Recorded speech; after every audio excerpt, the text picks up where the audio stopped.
Hello, I'm Dr. Scott Wadier. And I'm Tommy Welling, and you're listening to the Fasting for Life podcast. This podcast is about using fasting as a tool to regain your health, achieve ultimate wellness, and live the life you truly deserve. Each episode is a short conversation on a single topic with immediate actionable steps. We cover everything from fat loss and health and wellness to the science of lifestyle design. We started Fasting for Life because of how fasting has transformed our lives, and we hope to share the tools that we have learned along the way.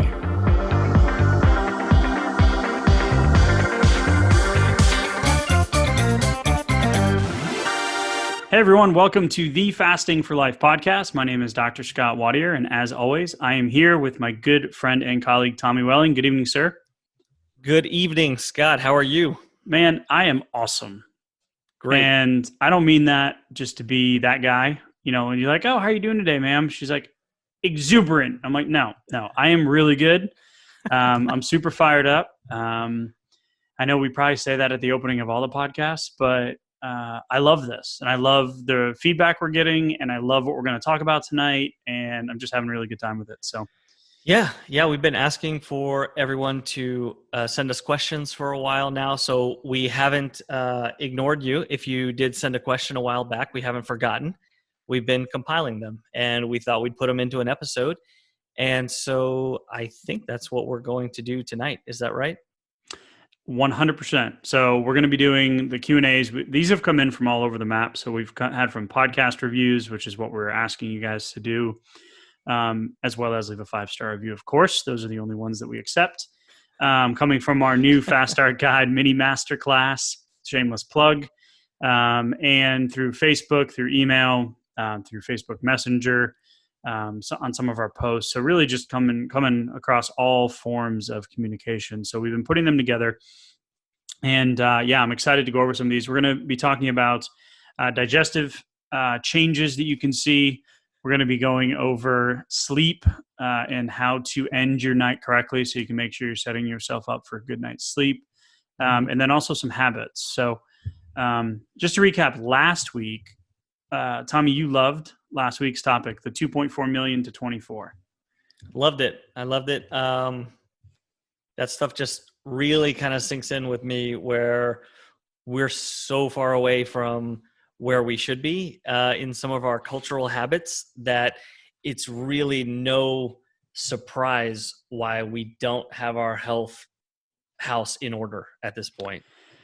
Yeah, and talk about a way to put it in terms of house. When we last week, the running theme, and I'll explain the 2.4 to 24 in a second. The running theme, or actually, I'll go back and listen to the episode, but I'll still explain it in just a second. The running theme last week was, all right, I'm going to do good. We're going to shelter at home. I'm going to do this new home workout plan. I got my workout bands. And then like by day 3, you're pouring the ice cream literally into the pasta. So that was the thread last week, along with avoiding those processed foods, right? So the 2.4 to 24, if we scrunch down human evolution, remove your belief systems here, like just say 2.4, it's for an analogy purposes, 2.4 million years is now a 24-hour clock, right? Mm-hmm. And we've been eating processed foods for 4 seconds. So crazy. And people are like, oh, the research, random controlled double blinds. Okay, yeah, great. I'm going to choose to eat more natural whole foods with less ingredients. I'm going to stay away from the processed stuff that spikes my insulin. So that's all I have to say about that. But last week was a good episode, so I say go back and listen to it. Do it, yeah. You're like, yep, done. I concur. All right. I concur. Yeah. So let's start off with the Q&A. This came from our contact us form. So info@thefastingforlife.com, info@thefastingforlife.com. And Miss Anna sent in a question about sleep, right? So the struggle is unable to fall asleep without the sensation of feeling very full. Mm-hmm. So she referenced our episode on sleep, which helped. But she still has the habit, and this is why we're going to talk about the question 2 in this, 3 that we're going to go over tonight, about habits. But it's the years of habits of overeating right before going to bed, right? Mm-hmm. So giving into that habit and repeating that behavior over and over and over, and that her brain, and she feels that she needs to be fully full or overly full to get to bed. Yeah, there's a matter of, stomach distension. There's a matter of just that mental um, kind of fulfillment, satisfaction, that you're just kind of used to. I mean, I know people will reference that sometimes, especially like if you go through a tough financial time, and you say, well, going to bed hungry, right? I mean, that Right. has like a big kind of visual. We all kind of, oh yeah, that doesn't sound like something I want to do. Um, but at the same time, that can become a crutch over years and years, where if you don't have that feeling, it can be weird, it can be unsettling, kind of like if you all of a sudden you change the temperature in your bedroom by 5 or 8 degrees, you're going to have a tough time going to bed. It's just going to be a very different kind of sensation that you're used to. Yeah, and the habit, the habitual thing is key too. Is I grew up watching my dad snack at night, so we'd have dinner, and then he'd have a bowl of ice cream or a bag of popcorn or chips, or it was part of the routine. So there might be Hmm. some of that in there too. And obviously, throw stones only if the whole glass house throw stones analogy, right? Yeah. So I struggle with these exact same issues. And it was a realization for looking at my dad and his health and being like, well, yeah, that's where I got that habit from. So it could be stress, could be that, go to bed hungry, could be all of those things combined, but the underlying habit is what we need to address. But there are some practical things that you can do to set yourself up for success to help break that habit. And that's what we Yeah. want to talk about. Yeah, we want to keep it, actionable. We want to address what could we do, how could we improve it. So, um, let's start with the eating window. The later you are eating, the more likely you are going to be kind of perpetuating that feeling of fullness going into the evening time, and you may be more dependent, on feeling that. And it's going to be tougher to pry away from that if all of your meals are towards the end of the day, or if you're calorie loading later in the day, which a lot of us do. One meal a day dinner is a very common plan, but at the same time, if this is the struggle point, then I think the timing is the very first thing that I would look at. Yeah, and if you look at the timing, so if you have, there's studies out there that show, and this is gonna, we're not gonna get into a lot of the study stuff tonight, but if you eat the same exact meal at 8 a.m. versus 8 p.m., your insulin spike is higher at 8 p.m. It's the same Right. food, right? Yeah. So your body is automatically going to be setting yourself up for failure. And think about it like when you start doing these longer fasts. I know, Tommy, you and I have talked about this hundreds of times. Is the first wave of hunger you get the next day on like one of your first times you've fasted, it's not really hunger, Hmm. because you've eaten like probably 12 hours ago, 8 hours ago. Like it's not really hunger. It's the social cue, the time of day, the sun rising, the coffee brewing, the email dinging, the Hmm. kids whining, the dog barking to go out. It's all of that routine and those psychological, physiological, environmental cues that go boom.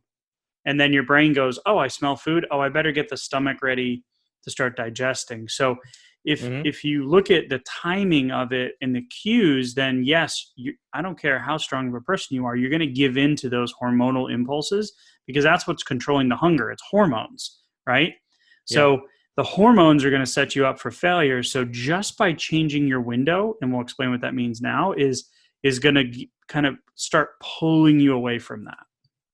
Yeah. So, if you expand that window, make it start.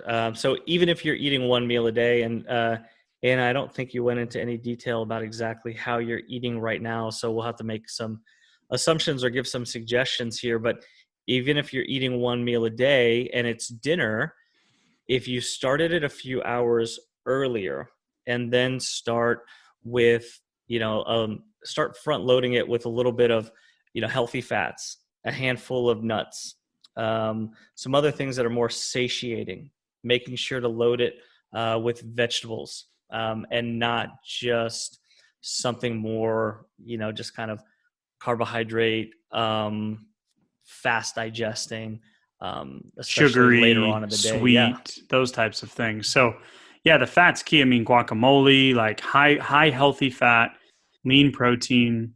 You want to remove the carbs as much as you can, because that just spikes insulin more. But opening up that window, like you said, just to be really clear, because some people might not know that terminology, right? Yeah. Like, because I think about it, I'm like, we talk about this stuff all day, right? Like Right. we love it, Right. we live it, yeah. I know the first rule of fasting is not to talk about fasting. That's in the beginning, right? When you start telling people Sally in accounting or Bob in IT, Yeah.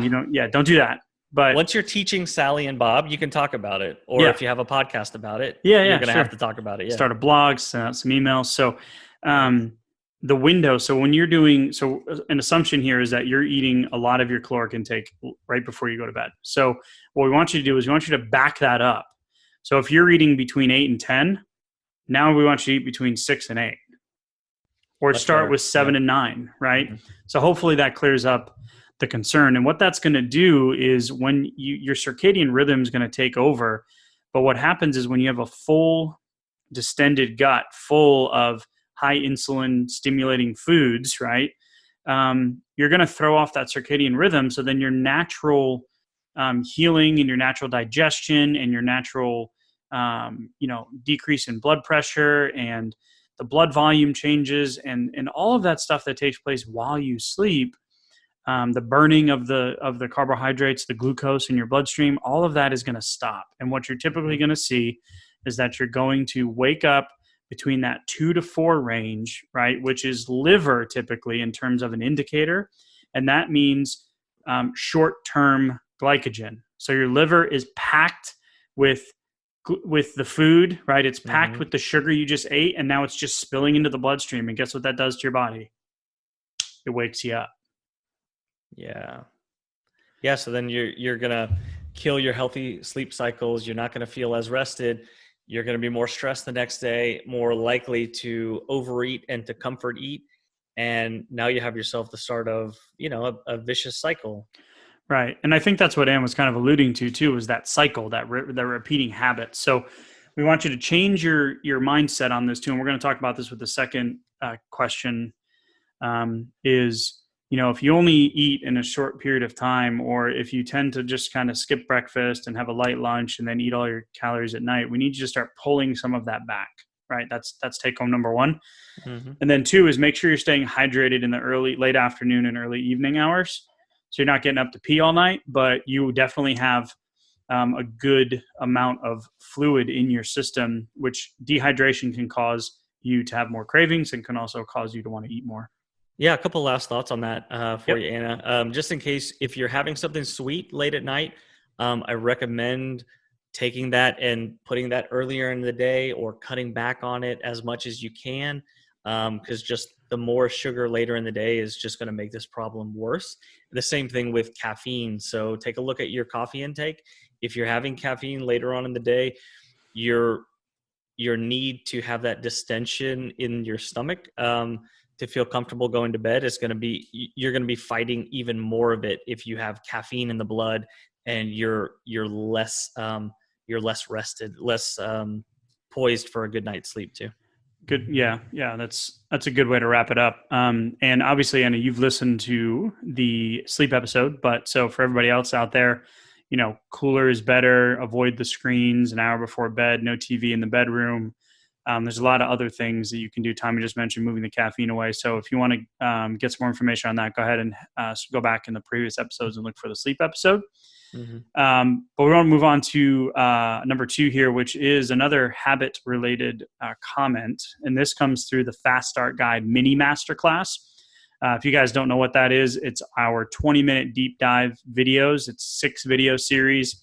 It's completely free, but it goes hand in hand with the Fast Start Guide because it really walks you through using that guide successfully. We want you fasting as a pro like now, because the quicker you see the results, the quicker you'll be like, oh, wow, where has this been my whole life? So This question comes in through that mini masterclass, which is really cool that we're just getting touch points from everywhere. Yeah, that's pretty cool.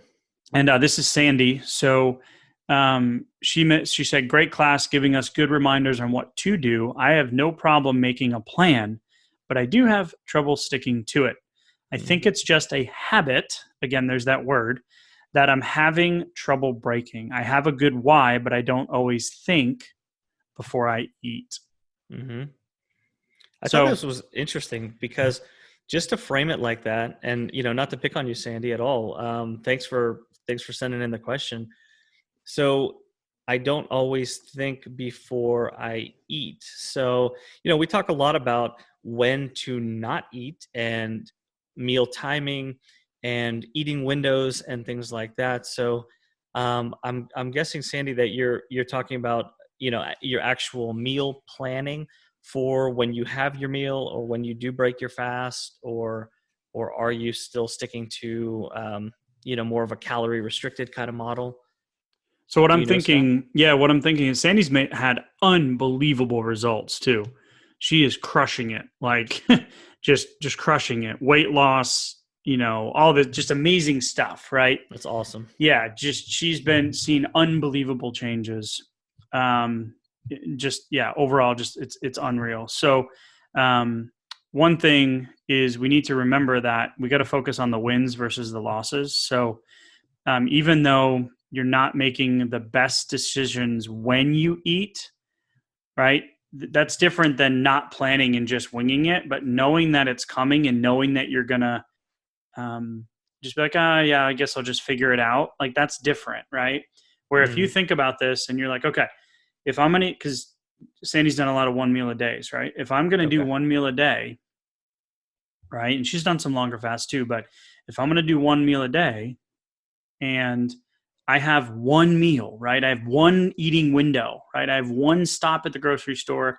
I have one choice. One opportunity here, right?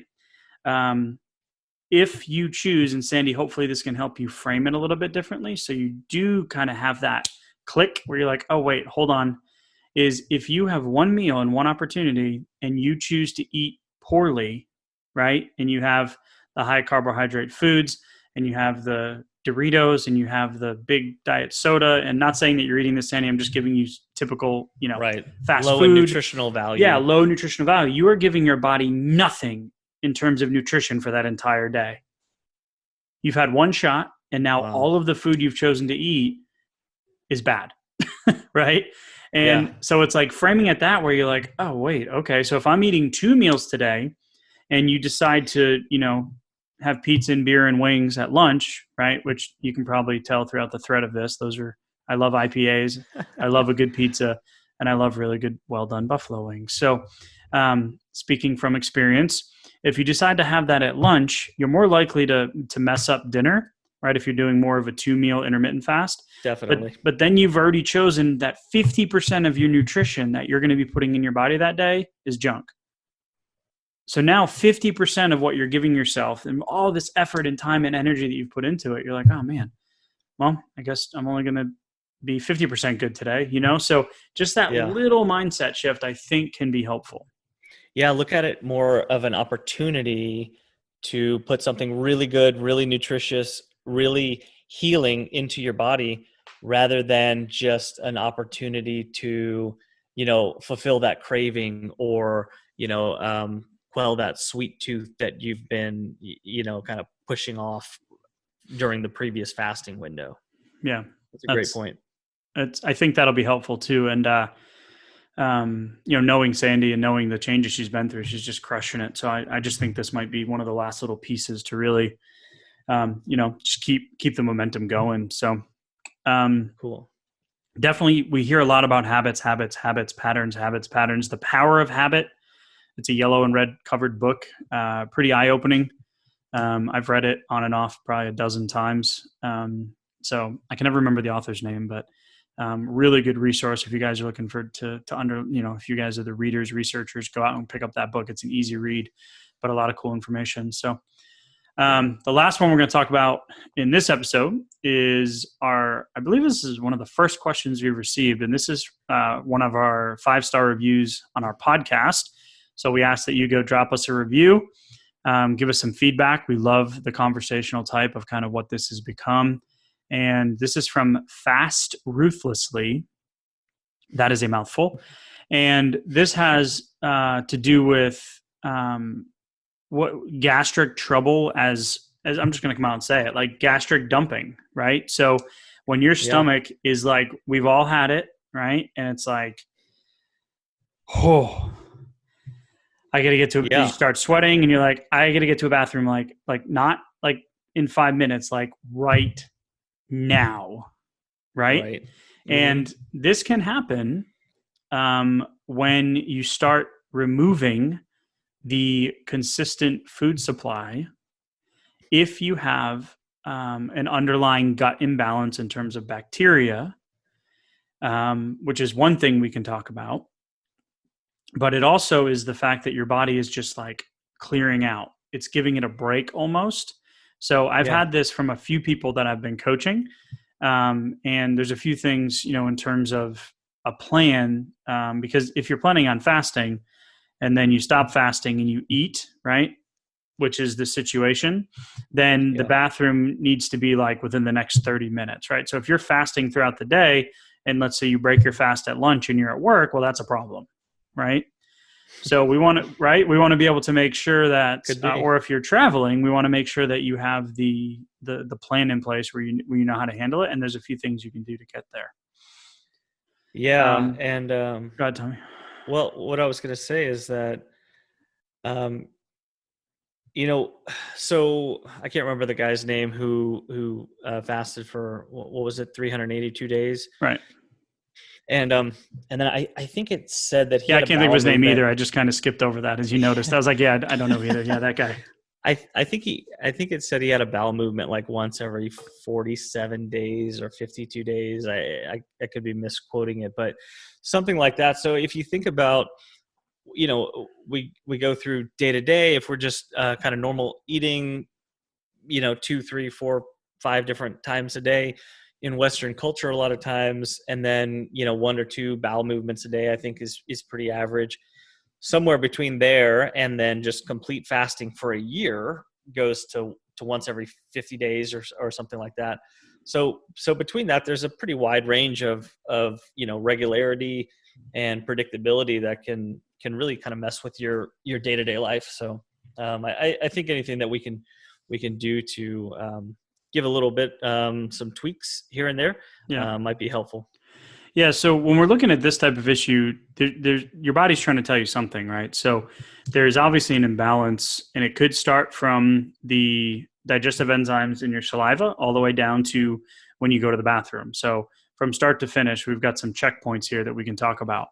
Where I would start by looking at what you're eating, right? Mm-hmm. So if there are any gallbladder issues, you might want to, worry about avoiding the fattier foods.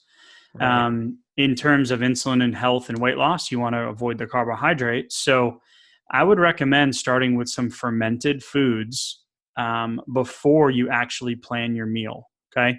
So starting with the fermented foods have high levels of prebiotics. So this is the stuff that's going to help you balance out the levels in your digestive tract, in your stomach, in your small intestine, that are going to allow you to digest the food more normally. Okay.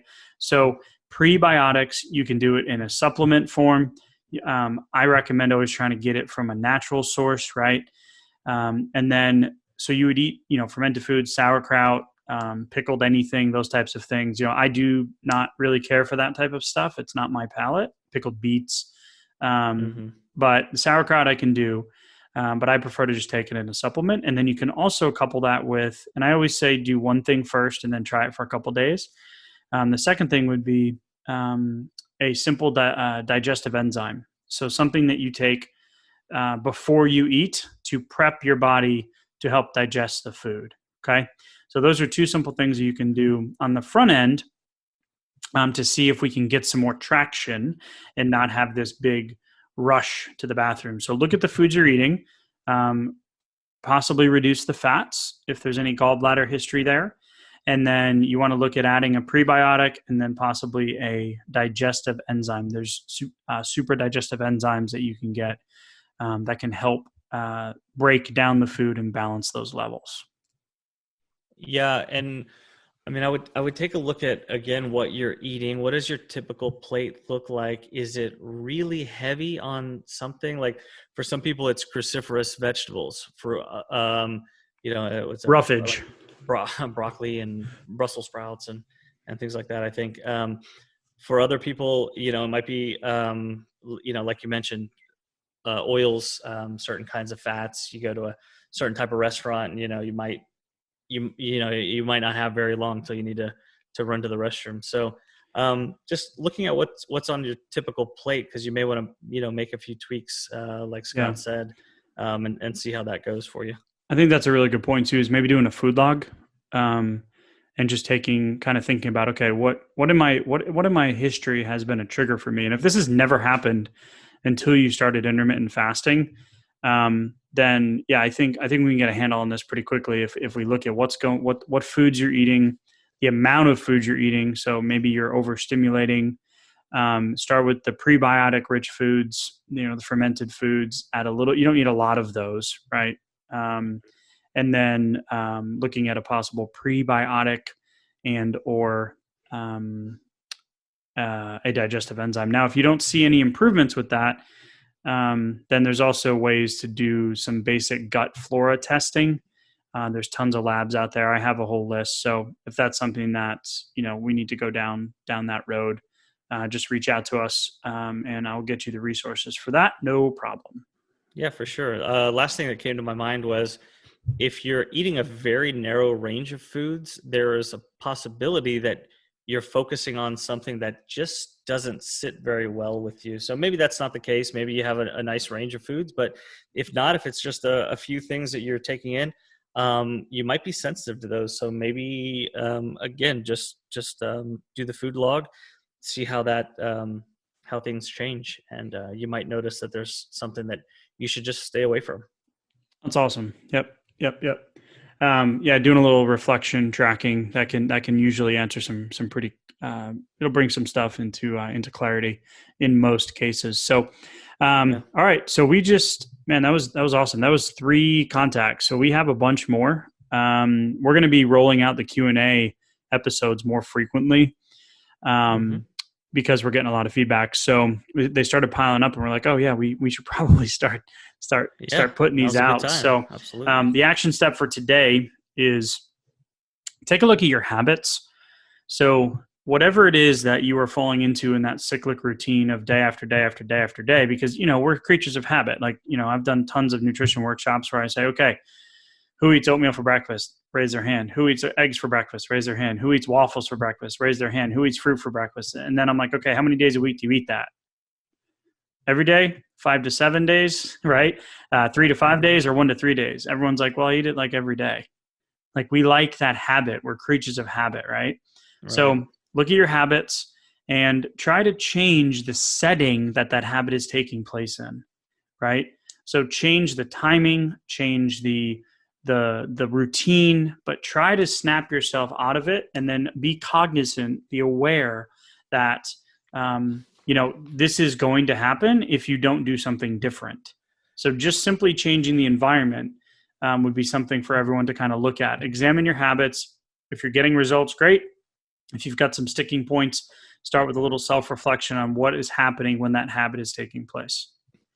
That's a great action step. I wanted to add one thing that just came to my mind. I can't remember which book it was that I read it in. Maybe it was a Brian Tracy book, either that or Psycho-Cybernetics, or one of the other ones that are related. But when they were talking about habits, and they wanted you to kind of get in exactly what you're talking about right here, they said, try this.